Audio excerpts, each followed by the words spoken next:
Who's going to deport the criminal aliens from the country? Long before we ever had ICE, we had INS. We were able to enforce our immigration policies without shooting people in the face and the back of the head. You say you want socialized health care. Abdul, how much is that going to cost? It's going to cost the average Michigander a whole lot less than they pay right now. But I'm just going to tell you. No, but what's the price tag of the program? Who voted to raise prescription drug prices 19 times. Should men play women's sports? You have daughters, right? At the end of the day, the decision of who gets to play what sports ought to be decided by the people who govern sports. I'm running for U.S. Senate. Jesse, it's insane. I'm out here trying to take on like the healthcare crisis in big pharma, and you're asking me about who gets to play what sports.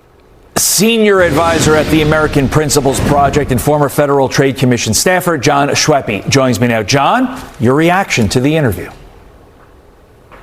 Well, I think what you saw there was Jesse Waters holding him accountable for his views. And what you're seeing from Abdul, this is a fake populist. This is somebody who wants to tell you, dude, bro, no, dude, bro, I just want to talk about healthcare. But the reality is he is extreme, he's woke, and he wants to impose that, college campus orthodoxy on all of America. And I just don't think it's going to fly in Michigan. But he did go into some specifics, as you heard in that answer.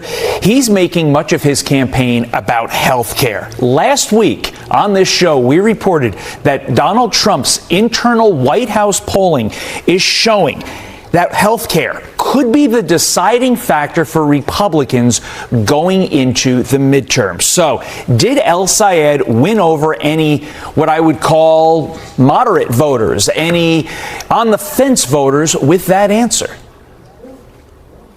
Well, I think that's certainly on Republicans to counter that, right, and to talk about our own healthcare messaging and what we're going to do to lower prices. But I will tell you, when he's thinking about healthcare, and we saw this last night in the interview, he's thinking about gender-affirming care for minors, right? He's thinking about abortion. He's thinking about these radical things where I think most working Michigan folks are thinking about getting their prices down. I think you're 100% right about that. I think the solutions that he is putting out there are not ones that you and I would espouse or would want. But I would argue that at least he's putting out solutions. And when Republicans go out there and say, we need to lower prices, they never say the how. This guy is saying the how, even though we would disagree with that. Your overall thoughts on that strategy?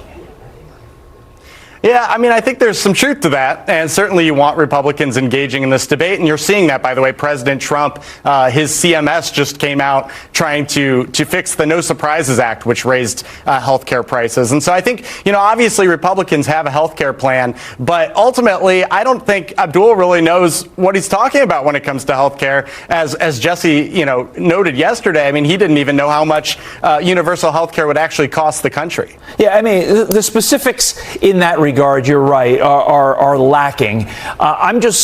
If I'm a voter in Michigan and I hear that, and again, if I'm on the fence, if I really haven't taken a position, I might hear that and say, yeah, my costs are too high. This guy gives a solution. And they're not, breaking it down like you and I are, really going through the nitty gritty and realizing this is a horrible plan for most of America or for, the survival of our country. But it's a plan nonetheless. And my concern for the Republicans is we're running out of time here. You got to come up with a solution. Yeah. Before we let you go, I want to get your thoughts on this. El Sayed suggested that Vice President J.D. Vance's grandfather would have rejected Second Lady Usha Vance because of her heritage. Here is what Usha had to say in response.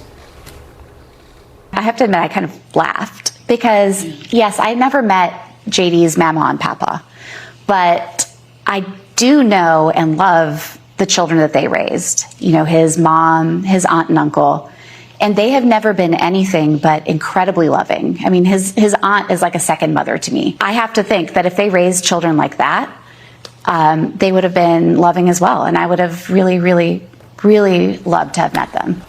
What you just heard from the Second Lady is all about Midwest nice. You heard it right there. That's not what El Sayed is selling, John. In the end, what are Michigan voters buying?